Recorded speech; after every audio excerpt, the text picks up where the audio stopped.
Hey squash fans, welcome back to Rich King Coaching YouTube channel. In this series I've been talking about, well, a proper lunge technique, but also how to transfer your body weight down low from your back foot into your front foot to give you more stability and more success recovering very difficult balls from the front of the court. In each of the videos I've given a little physical demonstration of an exercise that can help you get better in these areas and just develop more feeling in what is low, how to actually control your hip mobility through one side, and how to actually then get better alignment when lunging. Lunging is so important and will bring so much stability to your upper body that will give you the aspect of being able to actually control the ball, feel like you have more time, and everything feeling more possible, okay? So before I get into actually demonstrating the straight lob from a very difficult low position, one of the extra exercises you can do to practice are what are called compass lunges or directional lunges, where you coordinate balance and stability together. You can basically just start by having your knee raised. Many of you may have seen this before. I've got my racket in my hand. I can use it for balance. It doesn't matter too much. The upper body will be more stable the lower I get. So I'm going to take different directions now where I'm kind of sinking through this left hip here that I'm standing on, dropping into the front, and now I'm actually developing the ability to now push and spring from my hips like a trampoline and come back into this balanced position. I can take it a slightly different direction and pivot on my foot. I can also go low and go behind me, pivot this way, keep control. Okay, so now I'm adding in this ability to like sink low there and control down by using my glutes and my hamstrings and quads, and then I'm getting that explosive movement back out. Okay, a couple more demonstrations here. If I want to test the C here, hold my arms out in front of me with the racket, pivot a bit on my standing leg, and then I can also switch sides. Stabilize, sink low down into my right leg, spring out. Let's do a different direction. Maybe go backwards. And let's do one where you can really see me from the side here. Okay, so look at that bend in that back knee. Look at the upper body alignment. If I'm going forwards, this is still stable because my back is in line with my back leg. And then I can come out with much more stability. Really good exercise to do in the warm-up, just to practice, to get some feeling. Remember, it's all about going down through the hip, through the knee, and into that back foot so that you can then transfer your weight onto the front leg successfully. Okay, so bringing that into account now for the straight lob. A lot of people might use the cross-court lob. Valentine here, my lovely assistant, is going to be playing some really tight, difficult balls into my front forehand or front backhand. Thing to be really aware of is that you will need to use a really explosive split step at the beginning.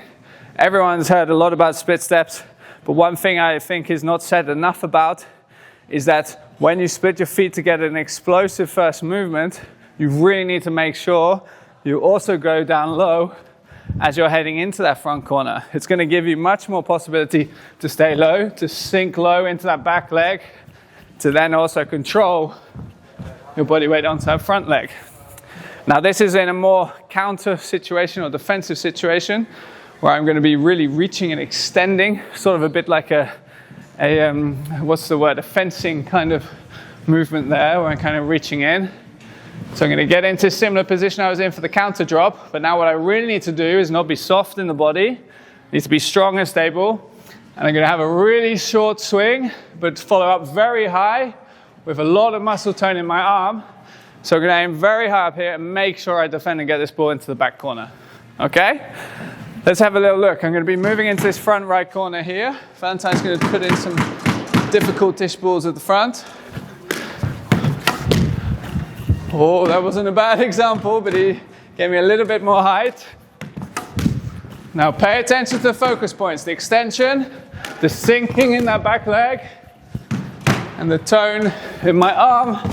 That was a great one, but I didn't get underneath the ball there enough. So low, lift, and again. Oh, tight. Very tight. Here we go. There we go. That's the one I was looking for. Really balanced, sinking down. Try and make sure you get a direct path to the ball here. No curving or L-shaped movements, because this is a difficult shot. You don't want to be taking time away from yourself to get to that ball. Look at how I'm using my fingers and getting underneath the ball as well. That's tight, very tight shot. I would have played a counter drop there. Good, last one. Good. Okay, let's go over to the backhand side then, Valentine. So, get my breath. Same principles on this side, but now I'm extending with my right arm. Mostly, I like going with my right leg here.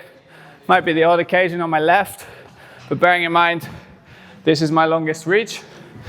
This is a much shorter distance. Same on the other side, forehand. I cannot get as much reach.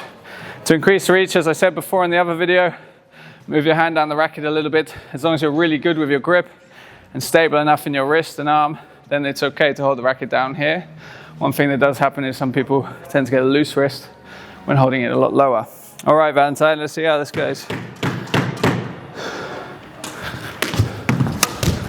Pay attention to this back leg. I'm sinking through that hip, going down low, and then in that low movement, and then reaching up under the ball and making sure I get that ball nice and high. Well, backhand's feeling better today than forehand. It's left leg, but it's a bit hampered. A little bit off balance there. Nice strong arm, making sure that ball stays nice and deep in the back, but gets nice and high. Okay, if it's really tight, then I can always play a counter drop, or if I feel more pressure, just like this.